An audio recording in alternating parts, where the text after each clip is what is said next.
Okay, welcome everybody to the final session in this series, which were also standalone classes, Stories and Secrets of the Gilded Age. And today, Kay and Nancy, surprise guest, Nancy is here from Rhode Island, is going to speak about the domestics and the working class. Nancy and Kay are lifelong friends who have joined forces to research and write about the little-known stories of the Gilded Age. Their long-form narratives have been published by narratively.com and Smithsonian Magazine, as well as local Newport, Rhode Island publications. And they are going to bring us, like I said, this final session for the fall, but they have 3 in store for us for the spring that are going to be amazing. So please follow this series all the way through April, and I know you're going to love it. Now, we have a few things that are going on. Of course, we have our guest pass that is still happening right now. So if you are in a class and you invite a member to join your class, you will be put in a draw, well, not in a drawing, sorry. Your name will be put in the hat if they become a member for the spring semester, and you will get a free class. So bring those people in. We need them. Also, after the end of this class, you're going to receive an evaluation. So please fill it out honestly. And please do fill it out because we use that information to choose classes and instructors for future semesters. And like I said, I know we all love this series. So if we want to keep it going, put those evaluations in. You can sign up for classes. We only have a few left in the semester, but you can sign up for classes up until the day before. And we say the day before because we want to make sure that you get all the pertinent information that is needed for that class. The reminders, the locations, and please, when you do get a reminder, read it thoroughly because things could change. The location could change from what is stated in the catalog. The date could change, anything. And the correct information is going to be sent in your email reminders. And if by chance we do make a mistake and you get a second one, read the second one because that has happened. And, you know, I'm notorious for making mistakes. So, but welcome. I'm going to turn it over to Nancy and Kay. And aren't they just cute in their little costumes? I love them. Nancy and Kay could not make it today. So take it away. Thank you, Sandra. I appreciate that. So I'm Nancy of the Nancy and Kay Duo, and I usually come in through Zoom. So it's great to be here. I am a Fayetteville native, so it's great to be home, although it doesn't look like home anymore. Because I'm on Zoom, I can't see you. So how many people have been in 1 or 2 of our presentations? Oh, that's great. Well, thank you for coming back. So I can skip like the summary of the Gilded Age. All you have to remember is that it was the period 1870 to the early 1900s. It was a period of rapid industrialization and economic change. Of course, it was marred by political corruption and extensive difference in social equality. So as we've been saying in each of our presentations, this is probably a second Gilded Age in a lot of ways. So hopefully this will resonate with a lot of you. If you have any questions during the presentation, feel free to interrupt us. I'm a little old, so I'm going to have to use my notes. You don't see that when I'm on Zoom, but I use my notes. But if you have any questions, and the other thing was somebody had said, and feedback was that sometimes they can't hear us. So if you can't hear us, just give us a little sign, and we will. Do we need to move that or not? No. Okay. All right. So again, this is our last presentation of the Gilded Age, the domestic servants and the working class. So during the Gilded Age, I'm not advancing. Hang on. Is that the right one? Mm-hmm. Okay. No, it's up. Sandra. Sandra? But choose your finger there. IT. Yes. It just happened, right? This did happen last time. Bear with us. Miss Sandra, can you help us? Do you know where she is?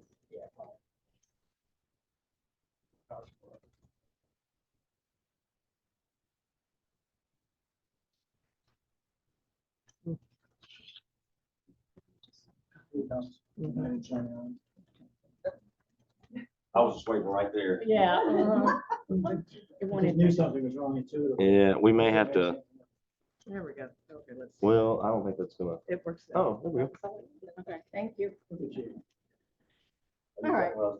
So during the Gilded Age, approximately 11, almost 12 million people immigrated to America. And of those 11 million, 10.5 million were from Europe, of all ethnic groups. They were Irish, British, German, Scandinavian, and this is where a lot of the Russian Jews came over to America.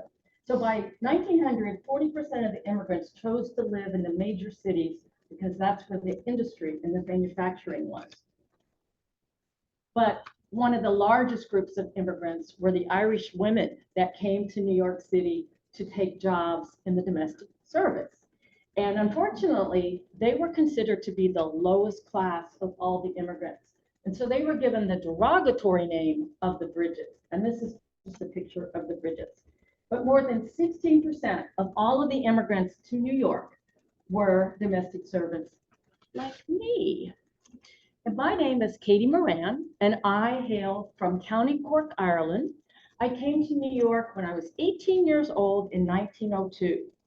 Before I came to New York, the only thing I knew about America was from the neighbors that had gone to America and came back and shared their story, or an occasional letter from my friends that had immigrated.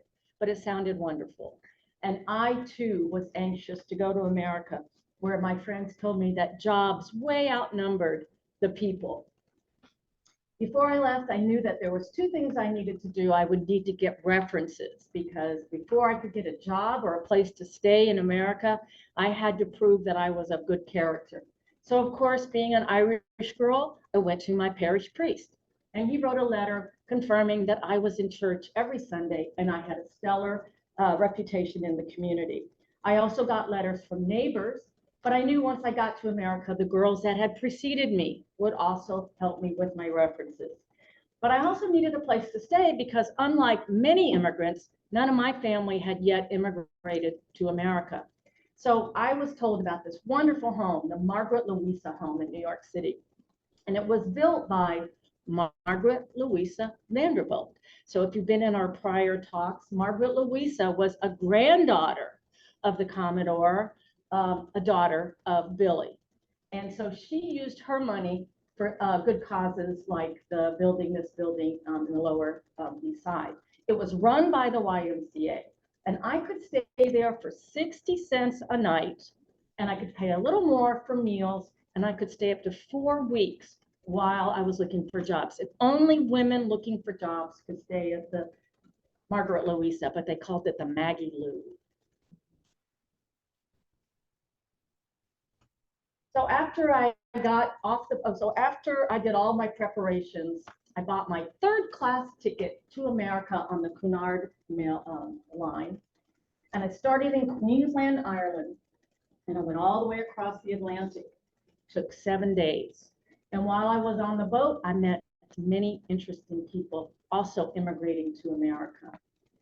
And some of them were families that were coming here for the promise of free lands. They wanted to be farmers. But many of them were young Irishmen, and they were either skilled Irishmen that were the stonemasons or the bricklayers, or some of the men were just the brawny Irishmen that really had no skills except their own labor. And so all of these men were hoping to get jobs either building the new forts or building the canals in America.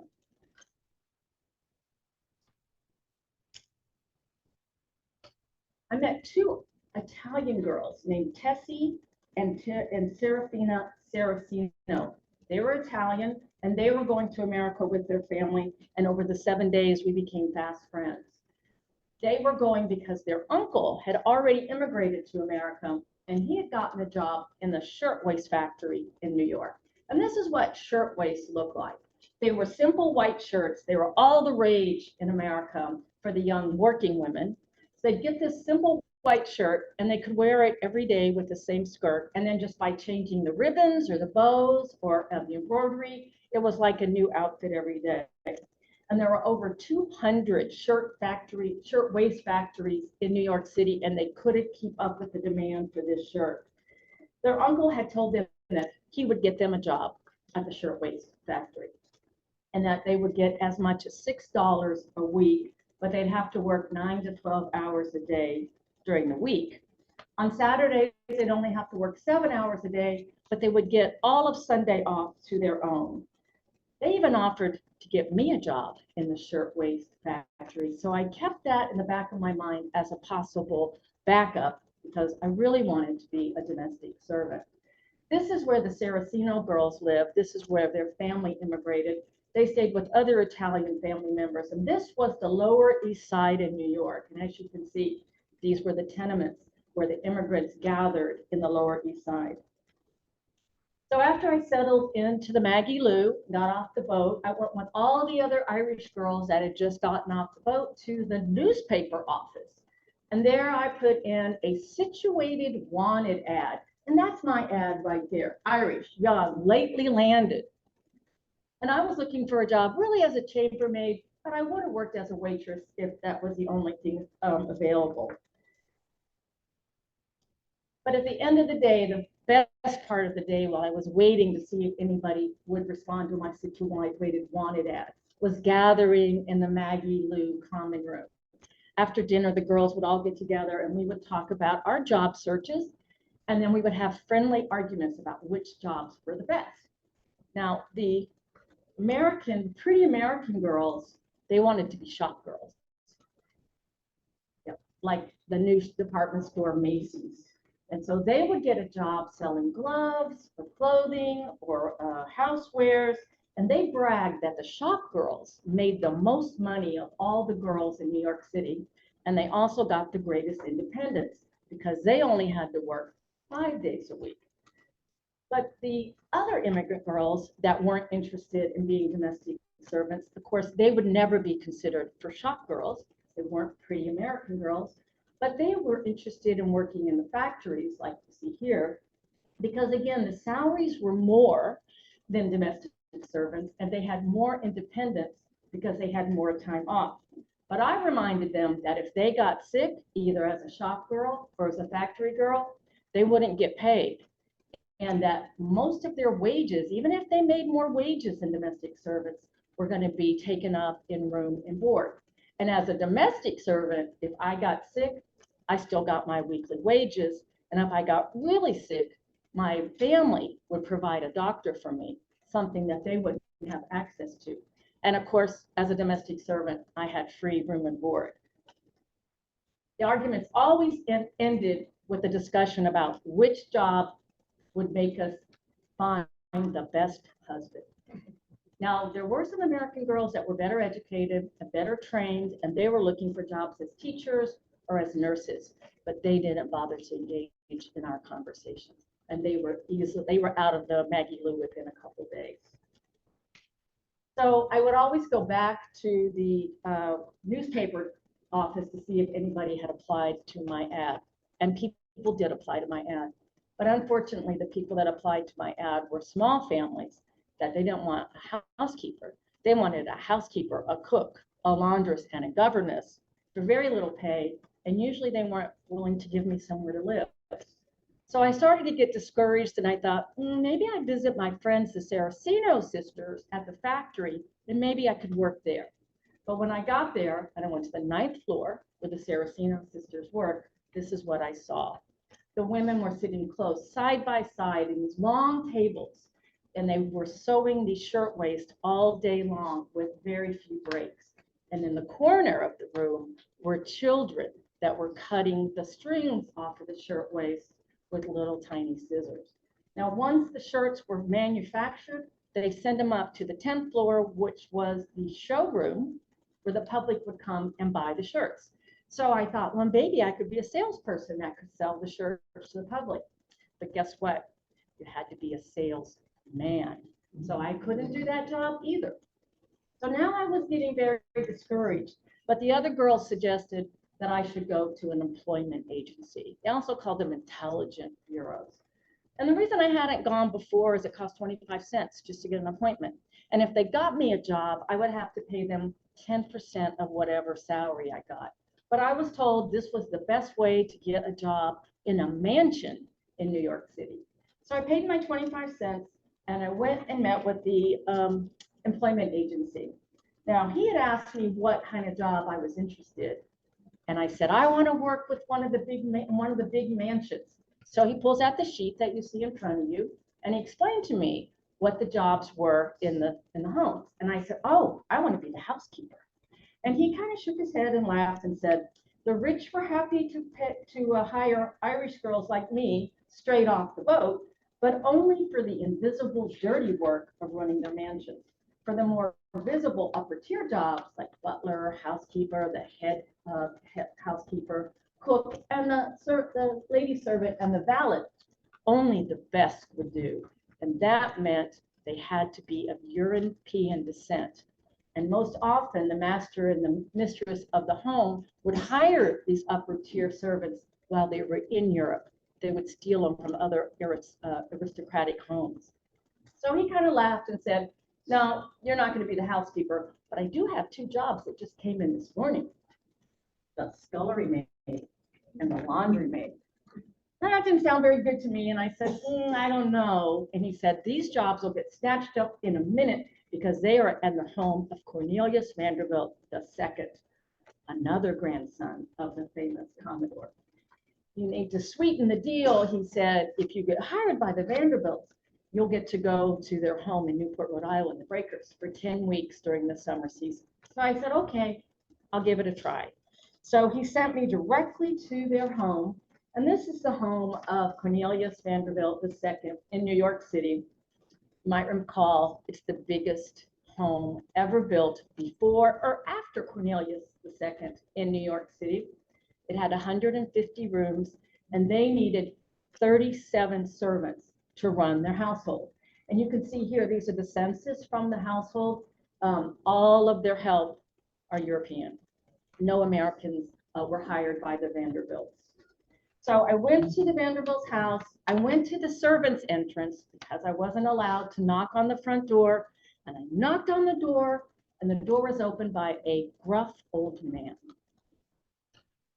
Good afternoon, ladies and gentlemen. My name is Walter Dent, and I am the butler to Mrs. Cornelius Vanderbilt II. Rest assured, it is not my duty nor my habit to answer the bell when one calls at the servants' entrance. I am far more accustomed to greeting my lady's guests at the formal entrance to the home, whereby I usher them to the watercolor room, as you see on the left, and they wait there until Mrs. Vanderbilt is ready to grant them an audience in the grand salon that you see on your right. Unfortunately, I am oftentimes forced to deal with a number of unexpected callers. There is certainly no shortage of the working class riffraff who come to the city looking for work and make their way to the Vanderbilt house to offer their unsolicited services. You would think we were the employment agency for the New York Central Railroad. It became especially troublesome during the coal strikes in the South. One would presume that those kind, with their ghostly pale faces and their rasping breath, would have stayed in the South and taken up sharecropping or some other occupation more appropriate to their station in life. But no, they arrived in droves, desperate to find above ground work and housing for their families. Seldom a day passed when I did not look upon the tired, I'm sorry.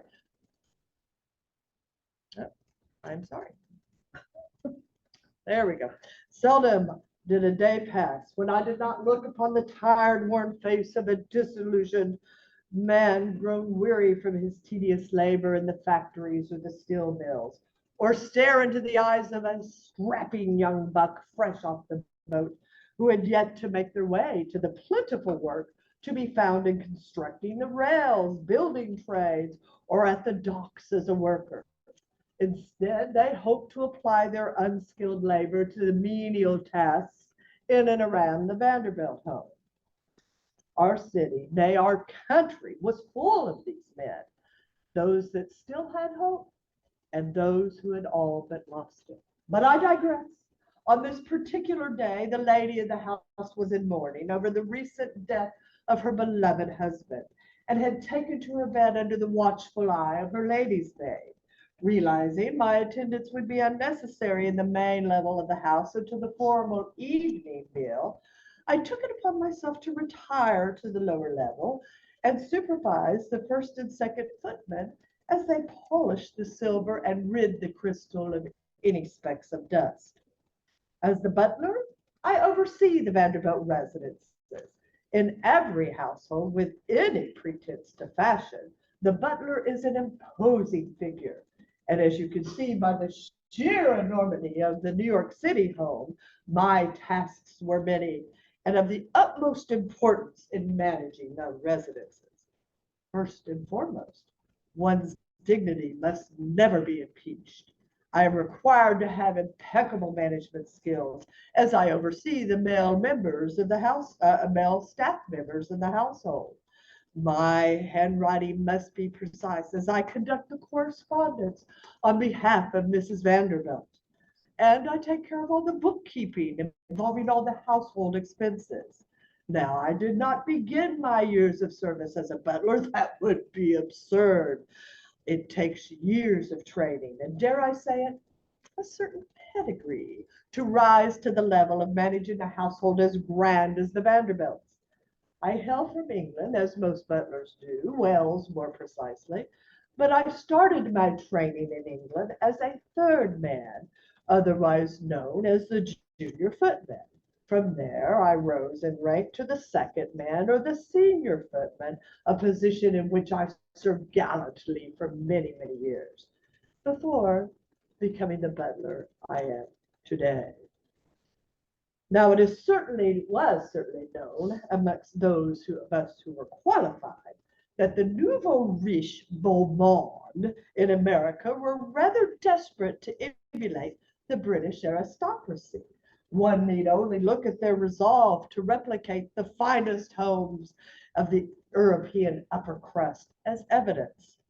So, after making discreet inquiries and providing impeccable references, I boarded a ship to your humble shores and have been in the employ of the Vanderbilts ever since. My story is unique, dare I say it, for the other 11 million people who journeyed from their country of origins. Their story is quite starkly different indeed.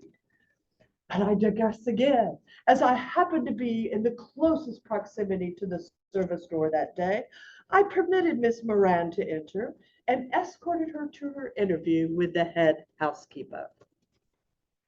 So once I was allowed into the household, I ran into the housekeeper. Her name was Mrs. Lindsay, but she wasn't married.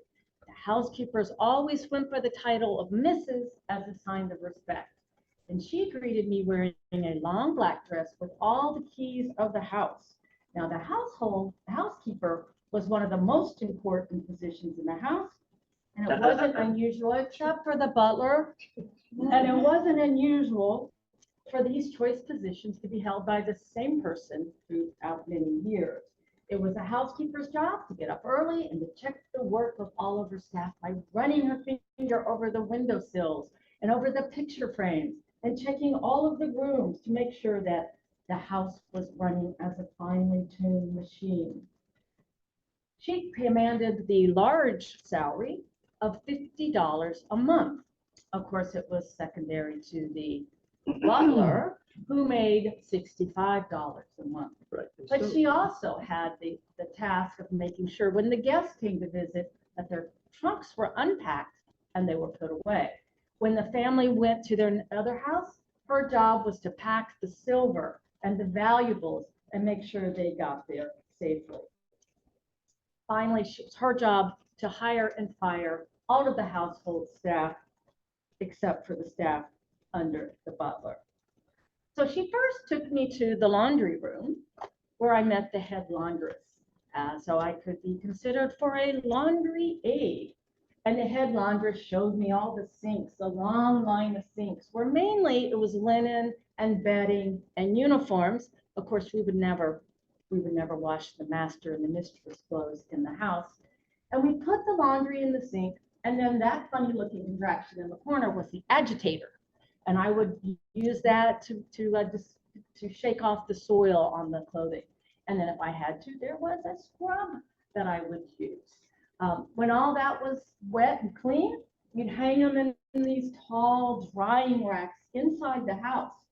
And once the clothes were dried or once the linens were dried, we'd have to do ironing. Now in Ireland, we use these iron irons that we would put on the stove and heat them up until they got cold and heat them up until they got cold. But in the Vanderbilt house, they actually had electric irons.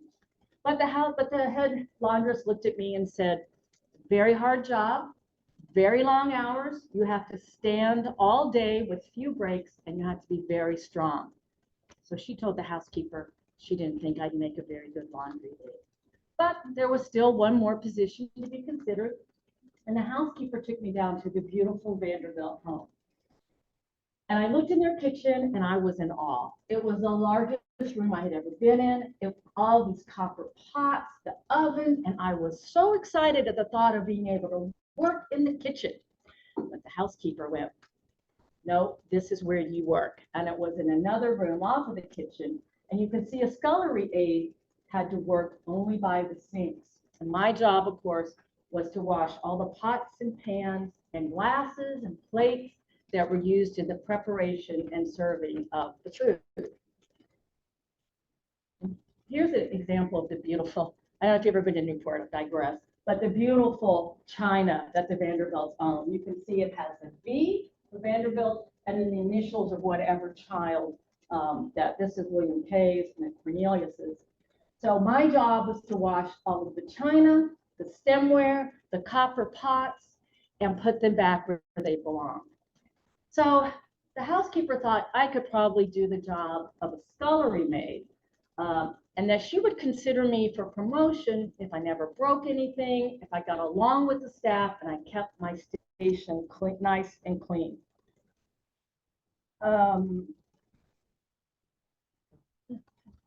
So she offered me the job and told me to come back the next day and she would show me where I was going to stay and give me my uniform.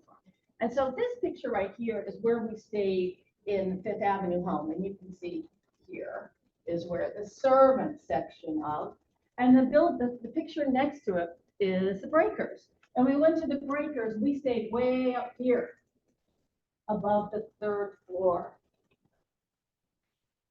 And the way that we got there was through these hidden stairways that are on the side of the house that they wound up. We'd have to go up these staircases every day to and from our room. And the middle staircase was the back staircase to the kitchen.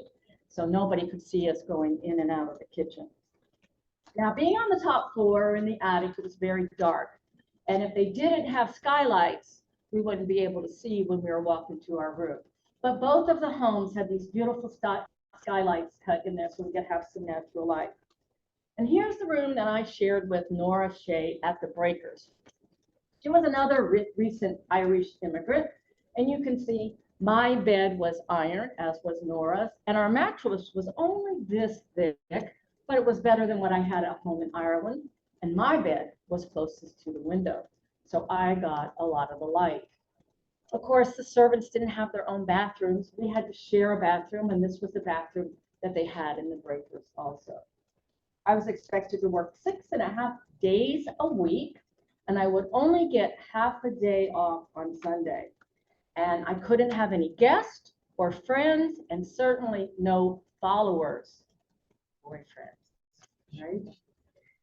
So the staff ate in the servants' dining room, and we sat in the order of hierarchy. So as a scullery maid, I was in essence a servant to the servants, and I would serve them their meals. And when they were done eating, then I would eat. Every servant, the housekeeper then gave me my uniform, which this uniform is the one I would wear all day. And the last thing she said to me was, stay out of the way of the family. Don't ever talk to the Vanderbilts or their guests. If you meet someone of the staff of higher rank than you, I am to let them pass through first, but above all, I had to keep my uniform clean. Sage advice indeed, Miss Moran. In both of the Vanderbilt homes, as Miss Moran has indicated, the servants lived on the top or attic floor, with the exception of myself. In deference to my elevated position, I was housed in a commodious room, a single room of my own on the third floor in the mansion in New York City and on the second floor of the Newport home. But the room most associated with my position as butler was the butler's pantry, as seen here on the left. This is where the silver, china, candelabras, and most of the other valuable necessities to serve and entertain were kept under my charge and safekeeping. The Vanderbilts expected, nay, demanded, that all staff be clean and neat and appropriately well dressed for every occasion. Gentlemen in service have both a morning and an evening uniform. Early in the day, my footman and I wear a businesslike suit of gray trousers, a dark jacket, and a black tie. But for meals and formal events, we change into our suit and tails. The valet is a personal assistant to the master of the household. He presses his clothes, he prepares his bath, he goes everywhere with his master, even on trips. He is not required to be as formally attired, and he is more of a behind-the-scenes sort of man. But sadly, since Mr. Vanderbilt's demise, the valet position is no longer necessary in our homes. The footman, if you'll forgive the pun, followed suit, so to speak, and they wore knee breeches with silk stockings, full court attire worthy of Versailles. The footman would perform a wide range of duties, including the service of the mills, as you see here, the opening and closing of doors, the meeting of the carriages, the carrying of heavy items, the dusting of the crystal and the polishing of the silver. And they also would help the housemaids if they needed heavy furniture moved so that they could clean behind. Often a valet, a junior or senior valet, would double as a valet for visiting guests. Excuse me, the footman would double as a valet. The other male servants of the household were the chef, although some lesser houses employed a woman cook. Here on the left is Chef Joseph Donald, who became the richest and most famous private chef in the world, due in large part to his service to another branch of the Vanderbilt family. On the right, you can see a sample menu that was de rigueur during the summer season at the Breakers. We had another male servant in the house, a man we used to call a useful man. He was a curious sort who functioned as a jack of all trades, and he would bring wood and coal for the fireplaces, make household repairs, handle the hard labor of helping the laundress turn the wet laundry. And of course, there were the coachmen and the grooms, but those gentlemen lived and worked in the stable, so I had little to do with them, save for their hiring and firing and negotiating of their wage.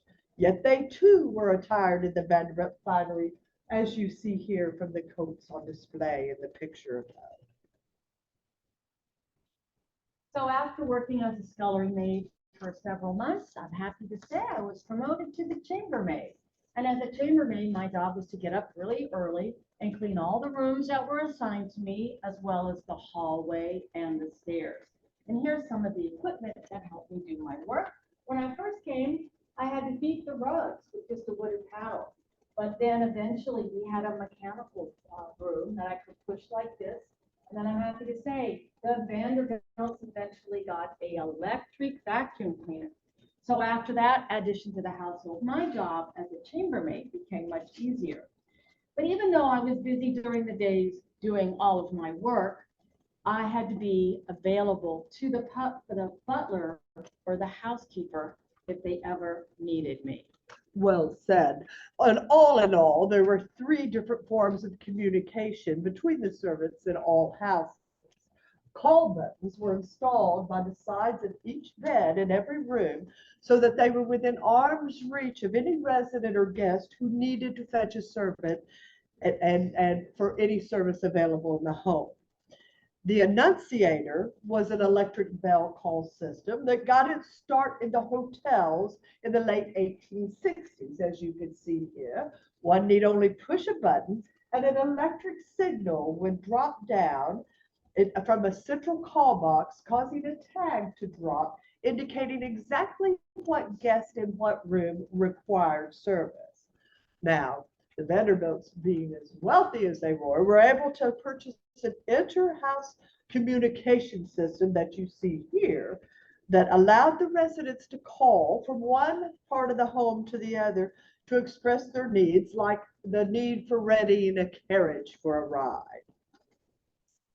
So even though I had proven myself to be a valuable member of the Vanderbilt home, I dreamed of being a lady's maid. A lady's maid was the servant who was closest to the mistress. Just like the valet to the master of the house, the lady's maid was the servant to the mistress. She was responsible for all of the mistress's toileting needs. She had to fix the hair. She had to sew clothes at the last minute. If there was a spot on the clothing, she would have to clean it.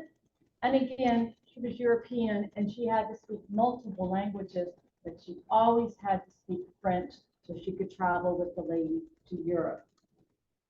And here is where the mistress would keep her many dresses in the breaker's home. And they'd be on these long hangers so that I could get them out of the way. When I was at the breakers in the summer, the mistress might change clothing as many as 5 times a day due to her social calendar. And the wardrobes were off of a dressing room, which was off of course, the mistress's huge bedroom. But even though a lady's maid was in a special position and very close to the mistress, she was not, she was still subject to scrutiny and suspicion. Take the case of Louise Lechat. She was a lady's maid for Mrs. Arthur Bateman. And Louise was French, and she had worked many years and proven herself to be a valuable servant to Miss Bateman. But one day when Miss Bateman asked her to go to her room and to open up the drawers and get some valuable documents, Louise went using her own keys, opened the drawers, received the papers, came back and gave them to Mrs. Bateman. But later in the day, Mrs. Bateman went to that same drawer and opened it and claimed that her most valuable jewels that she had left in the drawer were missing. Now, when Miss Bateman and Louise traveled, it wasn't unusual for Louise to be the person that wore the valuable jewels hidden underneath her blouse for Miss Bateman. But in this instance, Miss Bateman accused her of stealing the jewels. So, of course, she questioned her about them, and Louise said, "I didn't take the jewels." But Miss Bateman then called the police. And the police came and tried to interview Louise. Louise spoke no English. She only spoke French with Mrs. Bateman. And they searched the whole house and they didn't find the jewels. So of course, it had to be Louise that stole them. She was the only other person that had keys to the drawer. So Louise was arrested by the policeman, taken downtown and put in a cell. Now later that night, a more thorough search of the house disclosed the jewels were under Mrs. Bateman's bed by the window. But of course, it wasn't unusual for servants to be accused of stealing things that went missing. And if they later appeared, it was presumed that the servant had put them back. They were never unfounded allegations of theft. And that's what happened in this case. Even though Mrs. Bateman received her jewels back and she knew that there's no way Louise could have taken them, she refused to drop the charges. So Louise stayed in jail for 4 days until the court system finally dismissed the charges. But Louise got the last laugh. She sued Miss Bateman for $100,000 for false imprisonment. That was settled out of court. A similarly unfortunate incident happened to a butler who was in service to Mrs. Perron Stevens in the mid-1890s. Mr. Edwin Burge, a fine butler of good English stock, had been in service to Mrs. Stevens for only 5 days when he was wrongfully and most dreadfully accused of stealing a bottle of her priceless brandy. Mrs. Stevens, a self-professed connoisseur of fine spirits, had entertained guests one evening in her dining room when one fell ill from a faintness and requested a sip of brandy. As none had been set out on the cabinet, the lady rushed to her red room, returned with a bottle in question, and once served, it had its desired effect. The following morning, Mrs. Stevens confronted Mr. Burge when she could not find the brandy bottle, which she was certain she had placed behind a potted palm in the dining room for safekeeping. Mr. Burge rightfully denied her accusations, but was given only an hour to find the missing brandy or he would be fired. Not knowing where the bottle was, Mr. Burge was forced to pack his things and leave the villa in disgrace. He would later learn that Mrs. Stevens had simply forgotten she had given the bottle to her guest to take to her room in case a second spell of faintness were to occur. A fact that came in quite handy when he filed lawsuit against Mrs. Stevens for defamation and lost wages. Yes, Mrs. Pereira Stevens, she was one of the worst people to work for, and she often withheld the wages of her staff, either to keep them with her, or when they left, she refused to pay them their final wages. A friend of mine that worked for her in Newport could not work for Mrs. Stevens anymore because Mrs. Stevens used inappropriate and crude language, and of course, as a lady, the maid was forced to leave that environment. So before she left, she demanded her wages, which were $7.50, and Mrs. Stevens declined to pay her. So the maid went to an attorney and asked him to make the demand, which he did, and Mrs. Stevens offered a compromise. She would pay her $5 of the wages. But the maid held firm, and at the end, Mrs. Stevens not only had to pay the $7.50, but she had to pay the court costs to the maid. Eventually, labor issues found their way to intrude upon the lives of the aristocratic exclusives.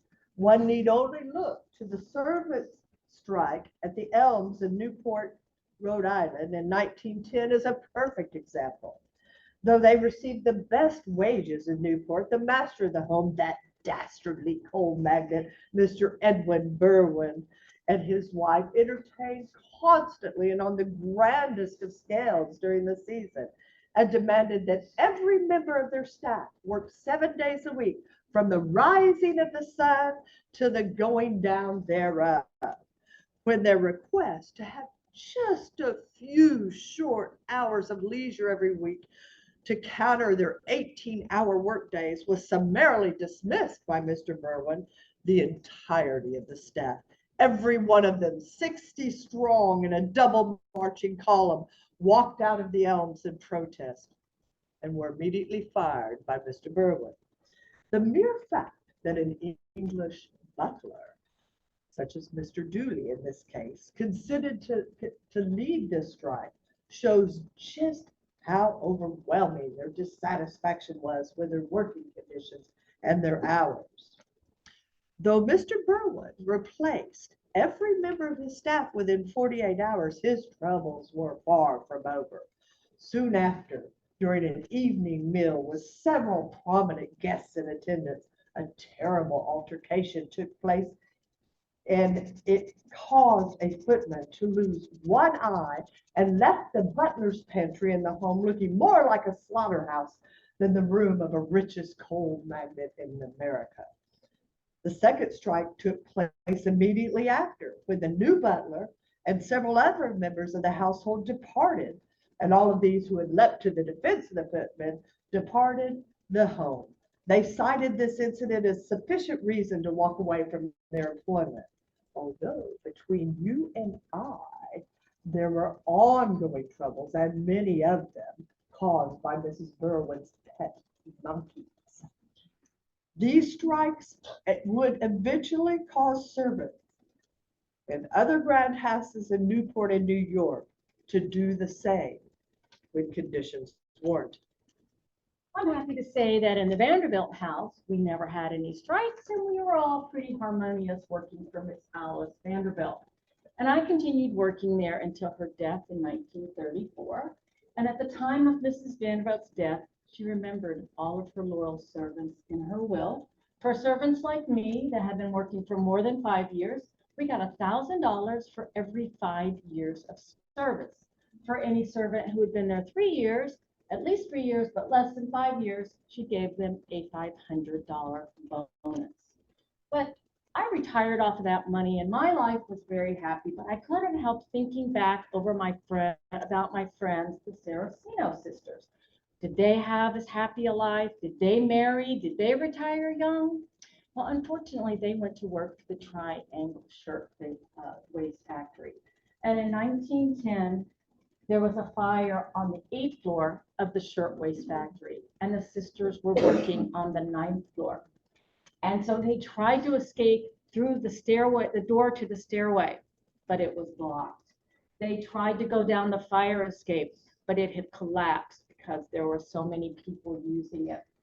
The fire department's ladder did not reach all the way up to the 9th floor, and the elevator stopped working. So as the flames got closer to the sisters, they stood on the 9th floor window with their arms around each other and leapt to their death below. Oh, I'm sorry. Serafina was 25 at the time, and Teresina was 20 years old at the time of their death.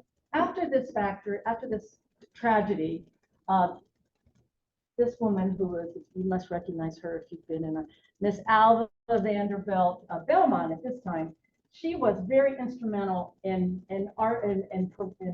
trying to get better wages for the workers in New York City. And so if you join us in the spring, one of our classes is going to be of Alva Vanderbilt, who became a leader in the Gilded Age among the society women. And she was married to William K. Vanderbilt, another grandson of the Commodore, sister to Margaret Louisa, and brother to Cornelius Vanderbilt II. So I hope you join us in the spring because we will be talking about all of the societal women in Newport. We thank you for accepting Mrs. Vanderbilt's invitation to join us. And we're now going to both step out of character. And let's talk. Let's talk. Do you have do y'all have any questions concerning the domestics? And I know we only briefly touched on some of the working class, primarily because a lot of that was discussed in earlier classes. But go ahead. Yeah, did most of the New York staff had to move forward? I would assume they left some people behind. Well, it took 37, Breakers is the largest home in Newport. So it did take 37 of them to run the Newport home. And then they added more out people like the carriage workers and the gardeners and the landscapers. So it was actually took more people to work in Newport than in New York City because of the extensive grounds. Yeah. I hope you guys come to Newport and go see the Breakers or the Marble House. It's unbelievable the wealth that they accumulated. And save for a few of the pictures that we had to access online, Nancy and I were there in the middle of October. We took the majority of the pictures that you see of the china through our tours of the house. There is, if you go to Elms, which is the Berwyn house that had the strike, they have a tour that is the servants' quarter upstairs in the Elms, and they give you a lot more information about it. Very thorough. They talk quite a bit about the strike that we discussed.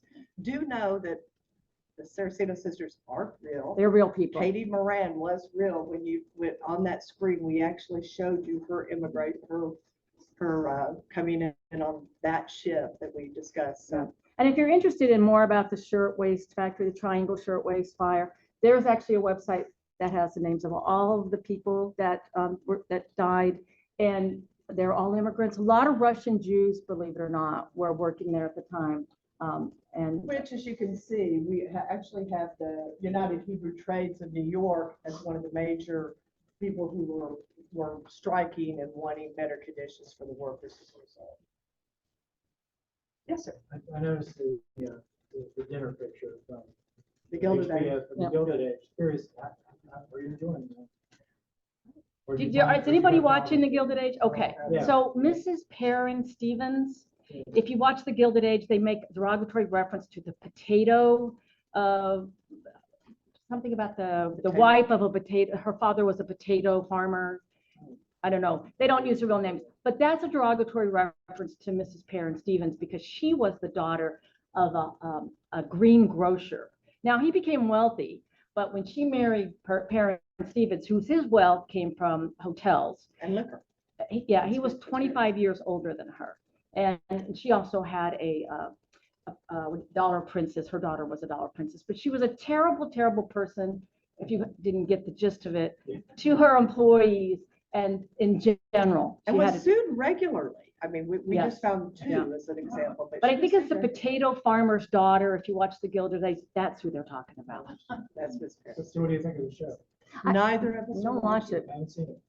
You know, And for I- me, part of it's because we're constantly doing research and Yeah. I guess we just don't want they to have do. that clouded, maybe, Yeah. I don't know. I certainly will watch It's pretty it. fun. I won't It's lie. pretty good. I will watch it, yeah. Great cast. Yeah, I've heard it's very good Well, acting. and what's nice is, this is the same guy that did Downton Abbey. Right. Fellows, and so there's two stories going on. There's the story of the people with all the money, and there's the people with the staff. Mm. The staff. So, it kind of lends itself very nicely to what you just did. It's kind of interesting. to watch. Well, and for us, getting the real stories, I think if we'd watched the show, we would have been more inclined to lean in that direction. You don't want to steal from them. Yeah. But if you've ever seen Gossard Park, Yeah.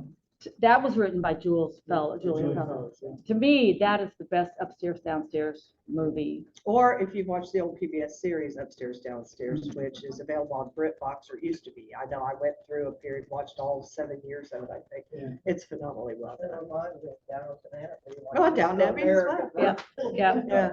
Well, again, That was what they wanted. They that's wanted what they to. wanted. They wanted to emulate the aristocracy of Europe that they witnessed on their travels there. Does anybody have any questions from Zoom? Yes, I do. Okay, Um, Patricia. When somebody asks a question from the audience in person, please repeat it for those of Oh, us on sorry. group. Okay. Patricia, I'm sorry we know to do that and we haven't. So the questions have basically been, have we been watching the HBO series on the Gilded Age. Gilded Age? And our answer to that was no, actually. Okay. You're right. And then you were talking, I just wondered how many of the New York staff went to this. how many of the New York staff would go from the mansion in New York to the breakers, and Nancy responded. Yeah. Okay, And the gotcha. other thing is, because the entertaining in Newport for that 10 weeks was nonstop. They would also hire, sometimes with Mrs. Astor's party, she would hire an additional 100 people. And during Oh, the gosh. strike here, I don't know if you were reading any of the newspaper articles, but during the strike period in 1910, they were so afraid that the servants were going to strike right before a party, and then they would be left that they would then go and hire extra staff. And in one instance, they did that, and the extra staff struck as well. Wow. So they got them back a little bit. But thank you for Yeah. joining us. Thank you. Anybody else? Thank you. I'm curious, at the beginning, you said that the Irish women were the lowest. Yes. Why? It's the question was, why were the Irish considered to be the lowest class? It was kind of perpetuated. Remember the old Irish need not apply? And they said they were dirty and they smelled and they were uneducated and drinking was a big one.